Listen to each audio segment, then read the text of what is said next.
Many people say that high school cheerleaders are just the supporters on the sidelines for other athletes in sports. Many people say that competitive cheerleaders are just girls and guys who want to perform on the weekend and do a fun activity and it's not a sport. However, competitive and high school cheerleading are sports because of the hard work and dedication they put in, just like any other sport.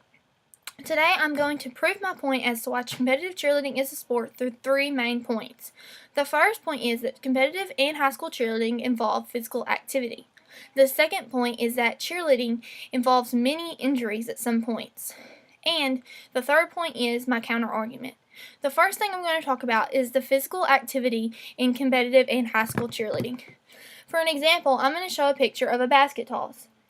Many girls have to be lifted up in the air in 10 to 20 feet up in the air by 4 or 3 girls.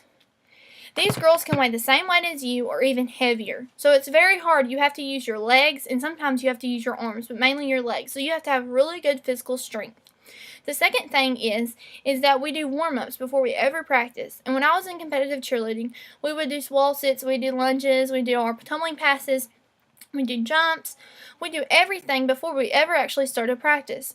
And there would be girls who would be like out of breath and throw it up just after our warm-ups. And that proved that they were out of shape and they weren't prepared to practice. So you have to be in really good physical shape to even be able to practice for cheerleading altogether. The second thing I'm going to talk about is the injuries involved in competitive and high school cheerleading.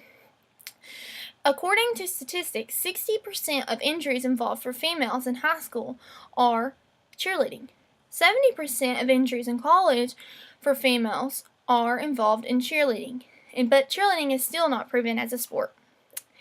Another thing is that many cheerleaders are involved in ankle breaks, neck sprains, head injuries, and even wrist breaks. There's many breaks throughout the body that they can be involved in.